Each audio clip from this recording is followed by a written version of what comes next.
أَلَمْ تَرَ أَنَّ الْفُلْكَ تَجْرِي فِي الْبَحْرِ بِنِعْمَةِ اللَّهِ لِيُرِيَكُم مِّنْ آيَاتِهِ إِنَّ فِي ذَلِكَ لَآيَاتٍ لِكُلِّ صَبَّارٍ شَكُورٍ۔ کیا تم دیکھتے نہیں ہو کہ کشتی سمندر میں اللہ کے فضل سے چلتی ہے تاکہ وہ تمہیں اپنی کچھ نشانیاں دکھائے؟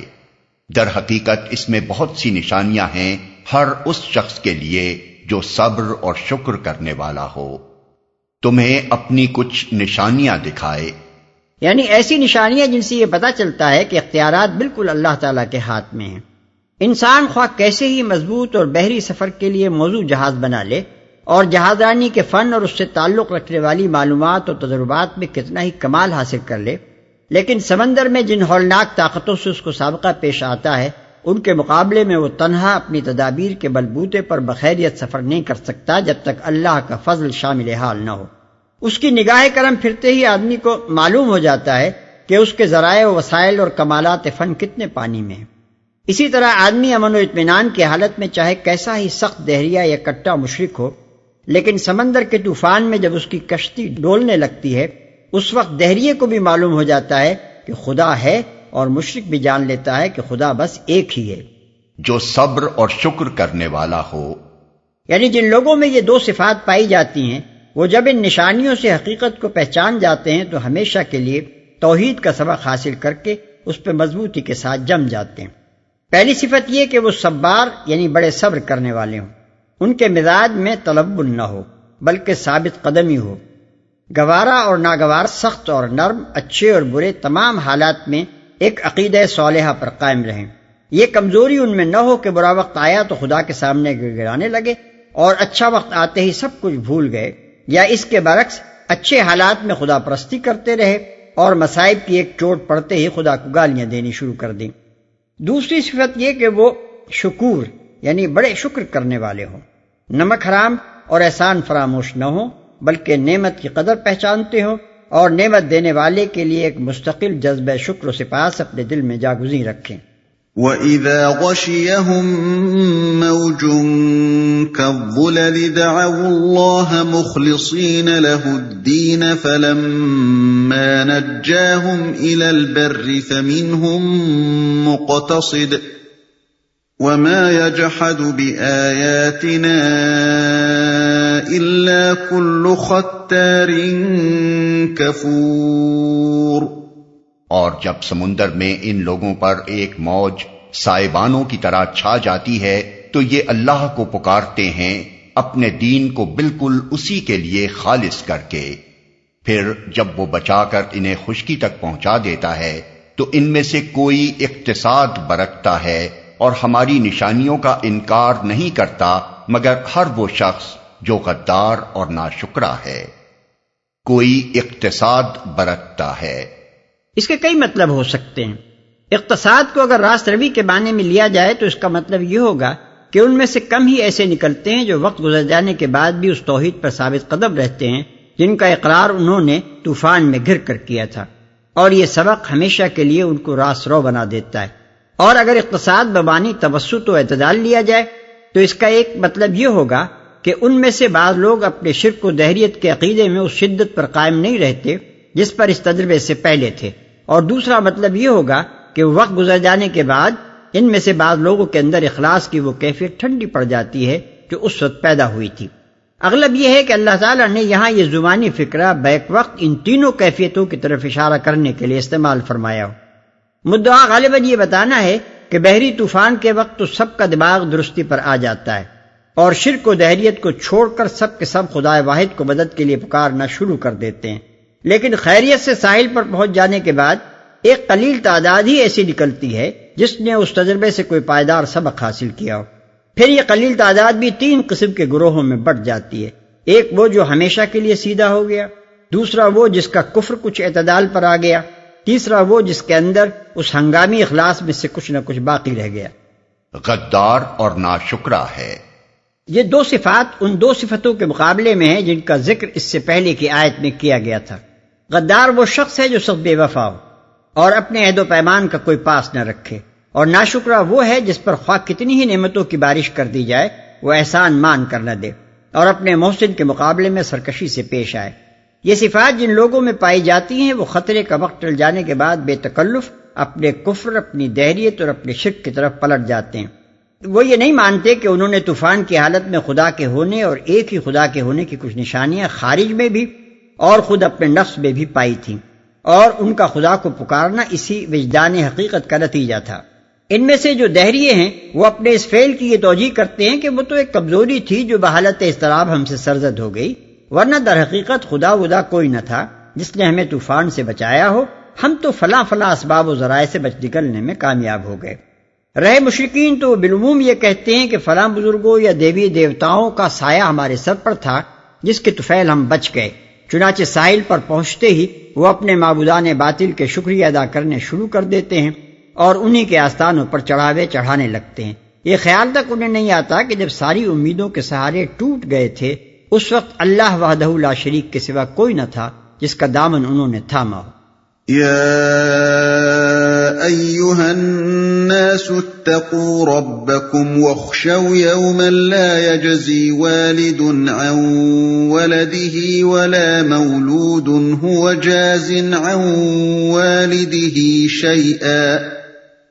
إن وعد الله حق فلا تغرنكم الحياة الدنيا ولا يغرنكم بالله الغرور۔ لوگو بچو اپنے رب کے غضب سے اور ڈرو اس دن سے جبکہ کوئی باپ اپنے بیٹے کی طرف سے بدلہ نہ دے گا اور نہ کوئی بیٹا ہی اپنے باپ کی طرف سے کچھ بدلہ دینے والا ہوگا۔ فی الواقع اللہ کا وعدہ سچا ہے، بس یہ دنیا کی زندگی تمہیں دھوکے میں نہ ڈالے اور نہ دھوکہ باز تم کو اللہ کے معاملے میں دھوکہ دینے پائے، کچھ بدلہ دینے والا ہوگا۔ یعنی دوست، لیڈر، پیر اور اسی طرح کے دوسرے لوگ تو پھر بھی دور کا تعلق رکھنے والے ہیں، دنیا میں قریب ترین تعلق اگر کوئی ہے تو وہ اولاد اور والدین کا ہے، مگر وہاں حالت یہ ہوگی کہ بیٹا پکڑا گیا ہو تو باپ آگے بڑھ کر یہ نہیں کہے گا کہ اس کے گناہ میں مجھے پکڑ لیا جائے، اور باپ کی شامت آ رہی ہو تو بیٹے میں یہ کہنے کی ہمت نہیں ہوگی کہ اس کے بدلے مجھے جہنم میں بھیج دیا جائے۔ اس حالت میں یہ توقع کرنے کی کیا گنجائش باقی رہ جاتی ہے کہ کوئی دوسرا شخص وہاں کسی کے کچھ کام آئے گا؟ لہذا نادان ہے وہ شخص جو دنیا میں دوسروں کی خاطر اپنی عاقبت خراب کرتا ہے یا کسی کے بھروسے پر گمراہی اور گناہ کا راستہ اختیار کرتا ہے۔ اس مقام پر آیت نمبر 15 کا مضمون بھی نگاہ میں رہنا چاہیے، جس میں اولاد کو تلقین کی گئی تھی کہ دنیاوی زندگی کے معاملات میں والدین کی خدمت کرنا تو بے شک برحق ہے، مگر دین و اعتقاد کے معاملے میں والدین کے کہنے پر گمراہی قبول کر لینا ہرگز صحیح نہیں ہے۔ اللہ کا وعدہ سچا ہے۔ اللہ کے وعدے سے مراد یہ وعدہ ہے کہ قیامت آنے والی ہے اور ایک روز اللہ کی عدالت قائم ہو کر رہے گی جس میں ہر ایک کو اپنے اعمال کی جواب دہی کرنی ہوگی۔ تمہیں دھوکے میں نہ ڈالے۔ دنیا کی زندگی سطحی انسانوں کو مختلف قسم کی غلط فہمی میں مبتلا کرتی ہے۔ کوئی یہ سمجھتا ہے کہ جینا اور مرنا جو کچھ ہے بس اسی دنیا میں ہے، اس کے بعد کوئی دوسری زندگی نہیں ہے، لہذا جتنا کچھ بھی تمہیں کرنا ہے بس یہی کر لو۔ کوئی اپنی دولت اور طاقت اور خوشحالی کے نشے میں بدمست ہو کر اپنی موت کو بھول جاتا ہے اور اس خیال خواب میں مبتلا ہو جاتا ہے کہ اس کا عیش اور اس کا اقتدار لازوال ہے۔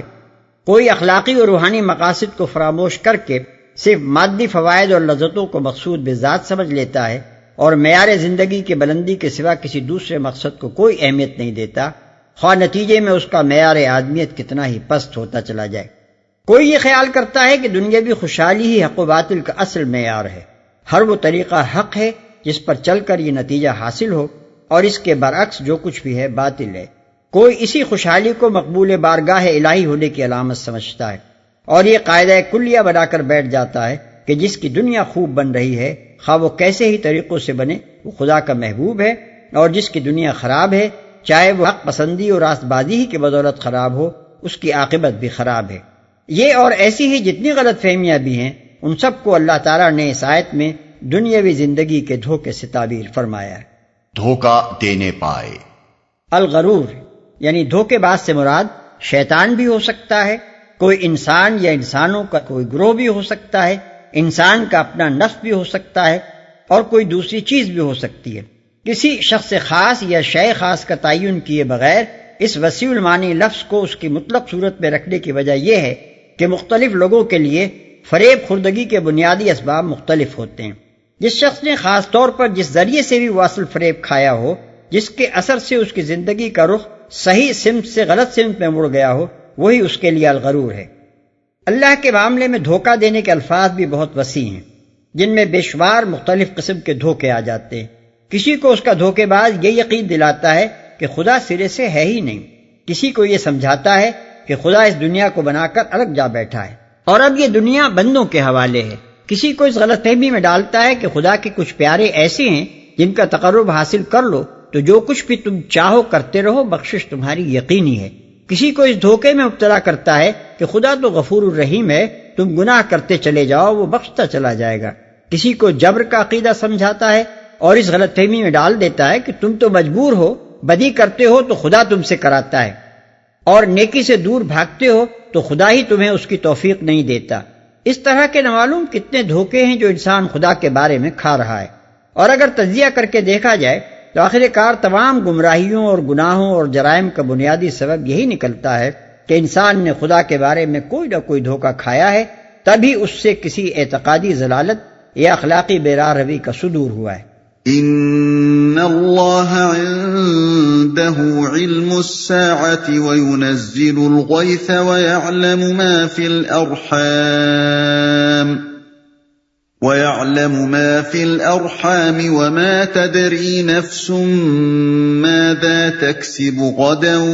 وما تدري نفس بأي أرض تموت ان اللہ علیم خبیر۔ اس گھڑی کا علم اللہ ہی کے پاس ہے، وہی بارش برساتا ہے، وہی جانتا ہے کہ ماؤں کے پیٹوں میں کیا پرورش پا رہا ہے۔ کوئی متنفس نہیں جانتا کہ کل وہ کیا کمائی کرنے والا ہے، اور نہ کسی شخص کو یہ خبر ہے کہ کس سرزمین پر اس کو موت آنی ہے۔ اللہ ہی سب کچھ جاننے والا اور باخبر ہے۔ یہ آیت دراصل اس سوال کا جواب ہے جو قیامت کا ذکر اور آخرت کا وعدہ سن کر کفار مکہ بار بار رسول اللہ صلی اللہ علیہ وسلم سے کرتے تھے کہ آخر وہ گھڑی کب آئے گی۔ قرآن مجید میں کہیں ان کے سوال کو نقل کر کے اس کا جواب دیا گیا ہے اور کہیں نقل کیے بغیر جواب دے دیا گیا ہے، کیونکہ مخاطبین کے ذہن میں وہ موجود تھا۔ یہ آیت بھی انہی آیات میں سے ہے جن میں سوال کا ذکر کیے بغیر اس کا جواب دیا گیا ہے۔ پہلا فقرہ اس گھڑی کا علم اللہ ہی کے پاس ہے، یہ اصل سوال کا جواب ہے۔ اس کے بعد کے چاروں فقرے اس کے لیے دلیل کے طور پر ارشاد ہوئے ہیں۔ دلیل کا خلاصہ یہ ہے کہ جن معاملات سے انسان کی قریب ترین دلچسپیاں وابستہ ہیں، انسان ان کے متعلق بھی کوئی علم نہیں رکھتا، پھر بھلا یہ جاننا اس کے لیے کیسے ممکن ہے کہ ساری دنیا کے انجام کا وقت کب آئے گا؟ تمہاری خوشحالی و بدحالی کا بڑا انحصار بارش پر ہے، مگر اس کا سرشتہ بالکل اللہ کے ہاتھ میں ہے۔ جب جہاں جتنی چاہتا ہے برساتا ہے اور جب چاہتا ہے روک لیتا ہے۔ تم قدر نہیں جانتے کہ کہاں کس وقت کتنی بارش ہوگی اور کون سی زمین اس سے محروم رہ جائے گی، یا کسی زمین پر بارش الٹی نقصان دہ ہو جائے گی۔ تمہاری اپنی بیویوں کے پیٹ میں تمہارے اپنے نطفے سے حمل قرار پاتا ہے، جس سے تمہاری نسل کا مستقبل وابستہ ہوتا ہے، مگر تم نہیں جانتے کہ کیا چیز اس پیٹ میں پرورش پا رہی ہے اور کس شکل میں کن بھلائیوں یا برائیوں کو لیے ہوئے وہ برآمد ہوگی۔ تم کو یہ تک پتہ نہیں ہے کہ کل تمہارے ساتھ کیا کچھ پیش آنا ہے۔ ایک اچانک حادثہ تمہاری تقریر بدل سکتا ہے، مگر 1 منٹ پہلے بھی تم کو اس کی خبر نہیں ہوتی۔ تم کو یہ بھی معلوم نہیں ہے کہ تمہاری زندگی کا خاتمہ آخر کار کہاں کس طرح ہوگا۔ یہ ساری معلومات اللہ نے اپنے ہی پاس رکھی ہیں، اور ان میں سے کسی کا علم بھی تم کو نہیں دیا۔ ان میں سے ایک ایک چیز ایسی ہے جسے تم چاہتے ہو کہ پہلے سے تمہیں اس کا علم ہو جائے تو کچھ اس کے لیے پیش بندی کر سکو، لیکن تمہارے لیے اس کے سوا چارہ نہیں ہے کہ ان معاملات میں اللہ ہی کی تدبیر اور اسی کی قضا پر بھروسہ کرو۔ اسی طرح دنیا کے اختتام کی ساعت کے معاملے میں بھی اللہ کے فیصلے پر اعتماد کرنے کے سوا چارہ نہیں ہے۔ اس کا علم بھی نہ کسی کو دیا گیا ہے نہ دیا جا سکتا ہے۔